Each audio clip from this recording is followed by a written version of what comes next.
खोपोलीत 26/11च्या पार्श्वभूमीवर भव्य स्वरूपात श्रद्धांजली कार्यक्रमाचे आयोजन, शेकडोंचा सहभाग, विविध धर्मीय गुरु, राजकीय तथा सामाजिक कार्यकर्ते, एनसीसी कॅडेट्स, विद्यार्थी, संस्था आणि नागरिकांची आयोजनात उपस्थिती.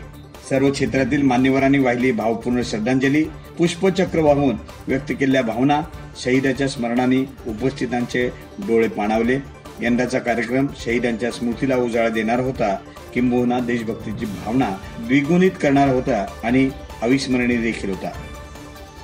खोपोली पोलीस ठाणे, अपघातग्रस्तांच्या मदतीसाठी सामाजिक संस्था सहसेवा फाउंडेशन, सरस्वती कोचिंग क्लासेस यांच्या संयुक्त विद्यमाने 26/11च्या आतंकी हल्ल्यात शहीद झालेल्यांचे स्मरण करण्यासाठी खोपोलीत भव्य स्वरूपात श्रद्धांजलीच्या कार्यक्रमाचे आयोजन करण्यात आले होते.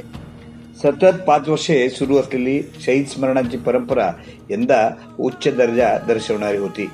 खोपोली फायर स्टेशन पासून खोपोली पोलीस स्टेशन पर्यंत आयोजित केलेल्या पदयात्रेत कार्मेल कॉन्व्हेंट शाळेच्या बँडच्या तालावर खोपोलीतील केएमसी कॉलेजचे तसेच जनता विद्यालयाचे एनसीसी कॅडेट्स, सरस्वती कोचिंग क्लासेसचे शेकडो विद्यार्थी, वीर सह्याद्रीचे कार्यकर्ते, सर्व धर्मीय धर्मगुरू, राजकीय तथा सामाजिक नेते, कार्यकर्ते, सार्वजनिक संस्थांचे पदाधिकारी, शहरातील व्यापारी, नागरिक आणि पोलीस अधिकारी शेकडोंच्या संख्येने उपस्थित होते.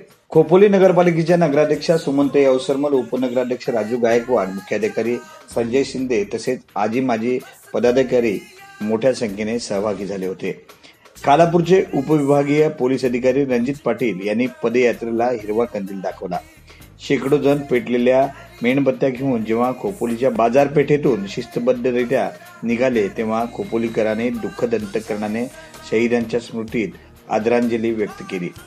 खोपोली पोलीस ठाण्याच्या प्रांगणात भव्य आसन व्यवस्था, 26/11च्या घटनेच्या अतिरेकी दृश्याने श्रद्धांजली कार्यक्रमाचे गांभीर्य अधोरेखित झाले होते.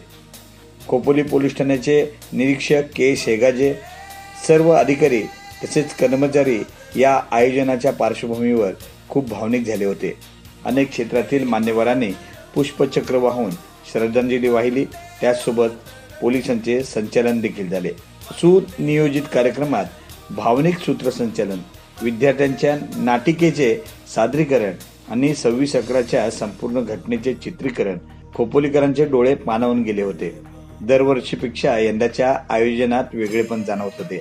आजच्या भव्यतेत शहीदांच्या बद्दल मनात निर्माण झालेली भावना द्विगुणित झालेली दिसली. कार्यक्रमाचे गांभीर्य दर्शवणारी रांगोळी नजरेत भरत होती. प्रत्येक जण या आयोजनाचे आपल्या मोबाईल कॅमेऱ्यामध्ये चित्रीकरण करण्यात व्यस्त होते. तर कार्यक्रमाच्या शेवटी श्रद्धांजलीच्या पार्श्वभूमीवर फोटो सेशन करण्यासाठी रीग लागली होती. ड्रोन कॅमेरा, फुलाच्या रांगोळ्या, लाईट इफेक्ट, एकंदर संपूर्ण व्यवस्था नजरेत भरत होती. किंबहुना शहीदांच्या स्मृतीला उजाळा देत होती. हा कार्यक्रम खरोखरच अविस्मरणीय स्वरूपाचा झाला, अशीच प्रतिक्रिया सर्वजण बोलून दाखवत होते. ब्युरो रिपोर्ट, सहज समाचार.